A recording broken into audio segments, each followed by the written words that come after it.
Are home prices finally going to fall? As activity in our market continues to slow down, many homeowners are wondering if housing prices are finally going to drop. While some buyers are definitely hoping prices fall, it doesn't seem likely. In fact, economists predicted in December that prices would actually increase by 2.4% in 2024. If people are sick of higher home prices, why aren't they coming down? The truth is that there are three key factors keeping prices high in our area, and it doesn't look like they're going to change anytime soon. Number one, low inventory. Although homes are more expensive, the demand for them is still high.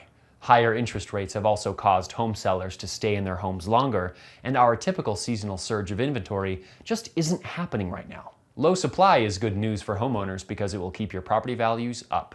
Number two, increased rental rates. One often overlooked factor in all this is the rental rates. While housing prices boomed during the pandemic market, the same thing happened to rentals.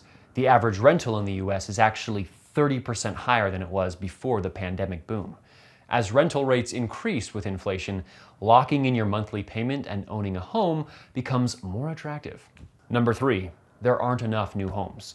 There have been fewer new homes in our market since the 2008 crash.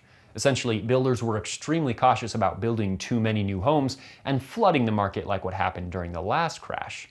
As a result, new home projects have only just now started to catch back up with higher demand. This means supply will remain low in our market for a while, which will keep home prices high for the foreseeable future.